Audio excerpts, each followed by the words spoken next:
네, 안녕하세요. 닥터조입니다. 한국 분들 술 많이 드시죠?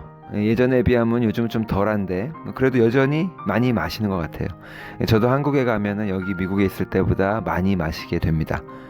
너무 자괴감 갖지는 마세요. 미국 사람들은 뭐 마약도 있고 대마초도 있고 뭔가 이렇게 다른 것들이 있으니까 술을 덜 마시는 거고, 또 미국 대학생들도 뭐 한국 대학생들처럼 새내기 때는 술 엄청 마시기도 하고 그래요. 그리고 또 술 소비량으로 보면은 한국이 실제로 그렇게 많지도 않답니다. 뭐 인구 대비 비교했을 때 러시아 못 따라간다고. 예. 어쨌든 오늘의 주제는 다이어트 하면서 술 마셔도 괜찮나? 입니다.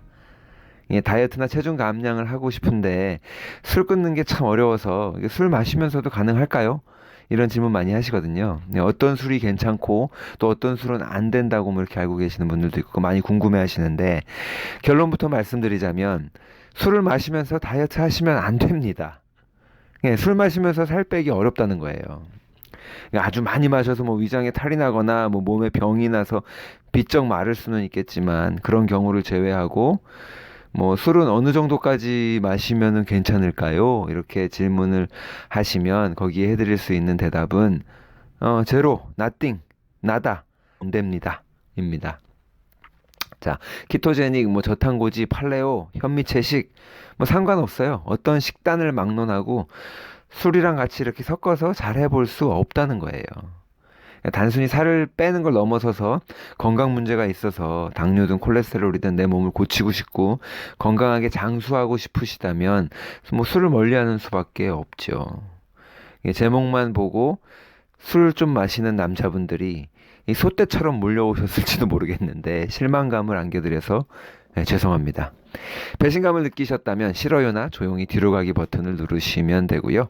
그리고 평소 술 안 드시는 분들 아니면 술 입에도 못 대시는 분들도 오늘 방송 굳이 안 들으셔도 되죠. 예, 나랑 상관없으니까.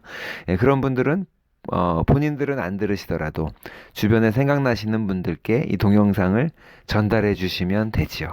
예, 떠오르는 사람들이 있잖아요. 예. 자, 본격적으로 그래서 왜 그럴까요? 왜 술은 안 된다고 하는 걸까? 좀 봐주지. 살살 하지. 뭐 그렇게 단호하게 술을 입에도 못 대게 하느냐? 이 칼로리 때문에 그러는 게 아닌 거는 아시죠? 예, 맥주나 와인은 뭐 심지어 칼로리도 높아서 아예 언급할 가치가 없고요. 특히 맥주, 뭐 칼로리 엄청나죠. 예, 보드카나 위스키 같은 이제 리코들도 칼로리는 제로예요. 그러나 권할 수는 없어요. 왜냐하면 우리 몸이 알코올이랑 지방이랑 탄수화물이 같이 들어가면 알코올을 제일 먼저 분해시킵니다. 그러니까 탄수화물이랑 지방의 대사는 일단 멈춰요. 알코올 먼저예요. 저탄고지 반대하시는 분들이 탄수화물이 우리 몸이 가장 선호하는 에너지 공급원이다. 그렇기 때문에 지방보다 포도당 대사가 먼저 일어나는 거다. 이렇게 논리를 펴시는 경우가 있는데, 그런 식이라면 알코올이 탄수화물보다도 더 좋은 에너지원인 거예요. 탄수화물보다 먼저 대사가 일어나니까. 우리는 하루 종일 알코올만 마시면 되는 거고요. 근데 실은 그게 아니라 알코올은 독입니다. 탄수화물은 그 다음 단계 독이에요. 그래서 알코올 먼저 분해하고 그 다음 포도당 대사가 일어나고 지방이 맨 마지막인 거죠. 야, 그래서 칼로리 때문에 위스키나 보드카가 맥주보다 와인보다 조금 낫지 않겠습니까? 저도 동의하는데요. 근데 하나 더 아시면 좋은 건 칼로리랑 상관없이 알코올의 이 효과에 대해서도 아셔야 돼요. 우리 몸에 끼치는 영향. 이 알코올은 슈가 몰러큘이라고 그러죠. 설탕 분자예요. 얘가 장벽을 그냥 쑥 지나서 통과해 버리고요. 바로 혈관으로 들어갑니다. 그런 다음에 혈당을 들었다 놨다 하죠. 이게 무슨 뜻이냐? 배고프게 만들고 지방을 저장한다는 거예요. 술 마실 때 안주빨이 사는 이유예요. 술 대신에 사이다랑 안주 마시면서 5시간, 6시간 앉아서 계속 먹을 수도 마실 수도 없습니다. 술은 되잖아요. 배고프게 만들고 지방을 저장하게 만드는 조합. 정말 우리 입장에서는 불리한 조합이죠. 환상의 콤비. 예. 요즘 지방간 환자분들 뭐 술 안 드시는 분들 많다고 했잖아요. 예전에는 지방간 원인이 알코올인 줄만 알았는데 이제는 비알코올성 지방간이라 그래 부른단 말이에요. 알코올과 설탕은 그냥 같다고 보시면 됩니다. 그러니까 칼로리 때문에 맥주를 피해서 위스키를 마셨는데 과음했다면 다 헛되고 헛되도다. 예. 제가 볼 때 이게 MSG를 건드린 것보다 더 많은 악플이 달릴지도 모르겠어요. 거센 항의가 빗발칠 것 같아서 이제 몇 가지 미리 예측해 봤습니다. 이런 거죠. 아, 선생님, 근데 어떤 사람들은 술 적당히 마시면서도 살 잘 빼던데요? 예, 불가능한 건 아니에요. 적당한 음주를 하면서 체지방을 태울 수 있습니다. 하이힐 신고 마라톤을 뛸 수도 있고요.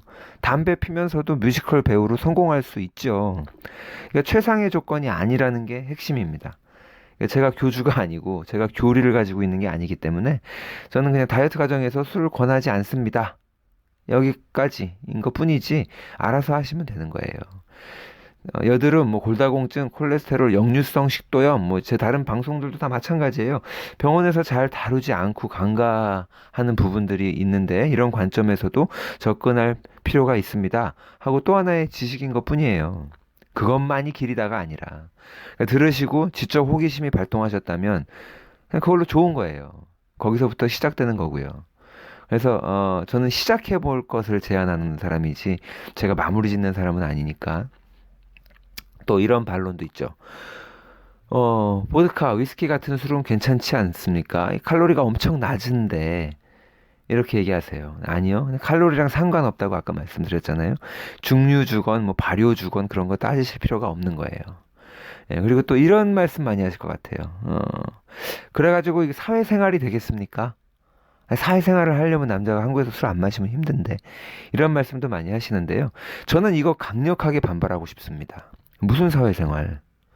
내가 남들 때문에 살 빼고 남들 때문에 건강해지려는 거 아니잖아요. 나 자신을 위해서 살도 빼는 거고 나 자신을 위해서 건강에 신경 쓰고 이제서야 건강에 빨간불이 들어와서 그동안 신경 쓰지 못했던 건강들을 좀 돌아보기 시작한 건데 그까지 그 사회생활이 걸림돌이 된다면 내가 우선순위를 못 정한 거죠. 내 우선순위에 문제가 있는 거죠. 그러니까 술 안 마시는 사람은 사회생활 못하고 친구도 없고 외골수일 것이다라는 편견을 버리세요. 그러니까 술 마시는 사람들이 결국은 사회생활 더 안 좋더라고요. 집안에서부터 망가지는데 뭐 사회생활인데 제대로 되겠어요? 관계가 다 망가져요. 술이 그래요. 그 사회생활이 걸림돌이 된다면 이런 작전을 펴셔도 괜찮습니다. 이게 미국에서는 한국처럼 대리운전이 활성화돼 있지 않으니까 데지그네이티드 드라이버라 그래가지고 그날 운전대를 잡기로 한 친구 그거를 자청하세요. 오늘 운전 내가 한다. 데려다 주고 다 데려다 주고 집에 가는 그야말로 친구들한테 도움이 되는 진짜 좋은 친구 아닌가요? 그리고 주변 사람들한테 솔직하게 말하는 것도 중요해요. 다이어트 몰래 숨어서 하시면 안 된다니까요. 야, 나 운동 시작했어. 나 식단 관리하기 시작했어. 그리고 내가 힘들게 결심했는데 이거 술 마셔서 망치면 안 되지. 이렇게 친구들한테 선언을 하세요. 친구들이 벙 쪄서 조용히 침묵. 그러다 에이 뭐라는 거야 이 새끼야 마셔. 이러겠죠? 예, 그럴까요? 예, 근데 그런 친구들이면 별론 거예요. 그냥 노는 친구죠. 노는 친구도 중요한데요. 가끔만 만나세요. 내 가정생활, 내 일, 뭐 나의 건강이 영향받지 않을 정도로만 즐기시면 됩니다. 그 핵심은 나의 다이어트 사실을 당당하게 알린다. 예. 아니면 저한테 화살을 돌리세요. 닥터주 유튜브로 건강 관리하고 있는데 술 마시면 가만 안 놔둔대. 진짜 제 친구나 제 동생이거나 아니면 저희 집 우리 아들들이면 그럴지도 모르죠. 네, 저 운동 좀 했습니다. 레슬링, 주짓수, 킥복싱 취미 수준이 아니라 좀 많이 했어요. 네. 진정한 친구들이라면 진짜 사내라면 진짜 남자라면 지지해주고 인정해주고 도와줄 거라고요. 적어도 가족이면은 그렇지 않을까요? 누가 내 팔다리 잡아서 내 목에다가 술을 들이붓는 친구는 없잖아요. 결국 다 내 의지로 내가 컨트롤하는 거죠. 예, 또 이런 반론이 있을 수 있습니다. 하루에 레드와인 한 잔 정도는 심장마비 예방에도 좋다던데요. 항산화제도 많이 들어있고 레드와인에는 야 이건 나이스 트라이. 지나가다가 이게 뉴스 좀 보고 이제 하시는 반론인데 기특한 생각이시긴 하지만 정말 심장 건강에 좋은 게 뭔지 아세요? 네, 정말 심장 건강에 좋은 거는 남아도는 지방, 살을 빼는 거예요. 정상 체중을 유지하는 거라고요. 항산화제가 필요하시면은 블루베리 드세요. 그리고 제가 커피 팬은 아니지만 심지어 블랙 커피에도 항산화제 있죠. 그러니까 레드 와인은 어디까지나 취하기 위해서 마시는 거지 절대 건강을 위해서 먹는 건 아니다. 다 알면서 왜 그러세요? 그리고 또 이제 안타까운 경우도 있습니다. 이런 경우죠. 네, 사실 다 핑계고요. 제가 술을 도저히 못 끊겠습니다. 이게 중학교 때부터 마시던 거라서. 차라리 이렇게 말씀하시면 마음이 짠합니다. 이거는 뭐, 논쟁거리가 아니라 위로를 해주고 서포트를 해줘야 되는 경우라서. 근데 이게 사실이라면, 정말 알코올이 매일 필요하다면 그건 중독이니까 중독센터에 연락을 해서 도움을 받으셔야죠. 제가 유튜브로 도와줄 수 있는 한계를 넘어선 상황이니까. 그렇죠? 근데 꼭 도움 받으시길 바라고요. 그러면 이제 역정 내시는 분들도 있어요. 아니, 그럼 죽을 때까지 술 마시지 말라는 거예요? 뭐예요? 아닙니다. 죽을 때까지 탄수화물 끊으라고 한 적도 없었고요. 죽을 때까지 설탕 입에 대지도 말라 그런 거 아니에요. 그런 기대를 하지도 않을 뿐더러 술도 마찬가지입니다. 단기간 동안에 눈에 보이는 효과를 보기 위해서 내 몸을 좀 사랑스럽게 관찰하면서 그 살펴볼 수 있는 기회를 한번 가져보시라는 거예요. 뭐 6주에서 12주. 불과 뭐 2, 3개월 정도 시간인데 그동안에 내가 확실한 목표를 정했으면 그 목표를 달성하기 위해서 충분히 집중하고 노력해 보시라는 거죠. 빠른 효과를 보시길 다들 원하시잖아요. 체중 감량이 됐든 뭐 당뇨 수치 개선이 됐든 해보세요. 그 결과를 보고 놀라실 거고 본인 자신이 되게 기특하실 거란 말이에요. 그래서 다이어트에 성공했다. 원하는 체중대에 돌입했다. 그러면 다시 뭐 알코올을 조금 적당히 마셔도 되죠. 당분도 똑같습니다. 당을 처리하지 못하는 몸 상태이다 보니까 탄수화물을 싹 끊으라는 극단의 처방이 나가는 거지. 원래 우리 몸이 건강했을 때는 당 처리 잘 했단 말이죠. 그러니까 소량의 당분은 두려운 존재가 아니라는 거예요. 보세요. 누가 이렇게 애교 많고 통통한 여자분이 귀엽고 사랑스러운데 이러는 거예요. 제가 지금 다이어트를 하는 중인데요. 크림빵을 매일 조금씩 먹으면서 다이어트 하고 있어요. 그러면은 우리가 웃죠. 귀여운데 웃기잖아요. 술도 똑같은 거예요. 그러니까 다이어트를 하시는 분들은 취하지 않는 게 중요합니다. 크림빵 조금씩 먹으면서 다이어트 못하는 것처럼 술 조금씩 마시면서 안 된다는 거예요. 일주일에 술 마시는 횟수 확 줄이시던가 아예 끊으셔야 되고요. 그 다이어트에 있어서는 당연히 큰 차이가 날 수밖에 없습니다. 술이고 설탕이고 할 거 없이 단호하게 이게 끊으신 분들이요 훨씬 진도가 빠르고요 몸도 가볍고 또 편안하게 진행을 하시고 체중 감량 뭐 중간중간에 이렇게 발생하는 정체기도 되게 쉽게 타파하고 넘어간단 말이에요. 예, 그렇습니다.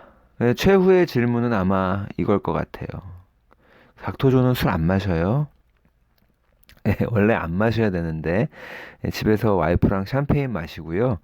집 밖에서 친구들이나 뭐 누구 만나서 술을 마신다? 이거 아마 한 달에 한두 번 정도 그러는 것 같고요. 그러면 한국 가면 이제 좀 더 마시게 됩니다. 예.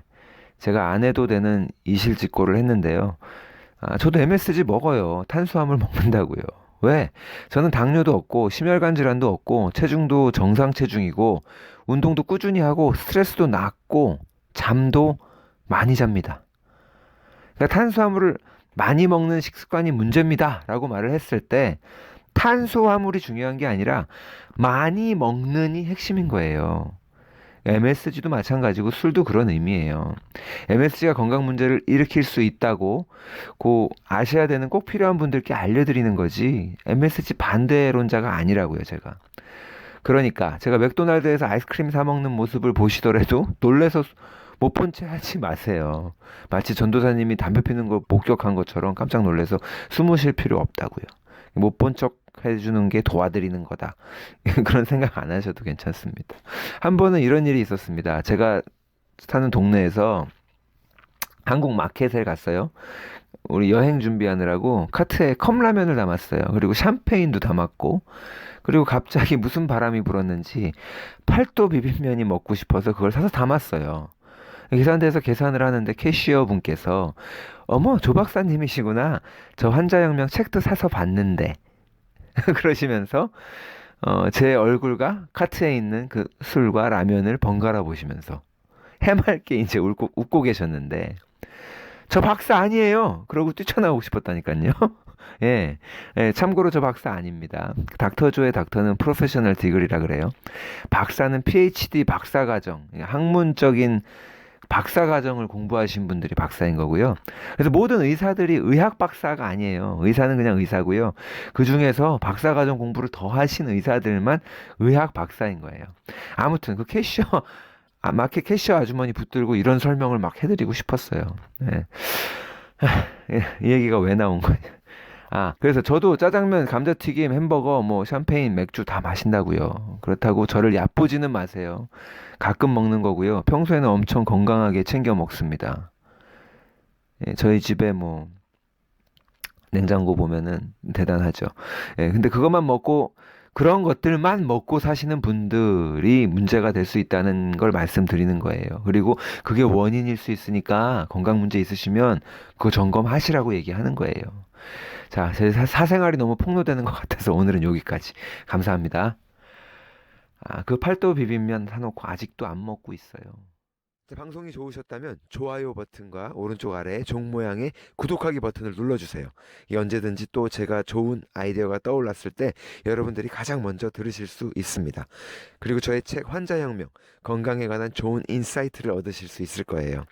2018년에 꼭 읽어보실 것을 권해드립니다. 감사합니다.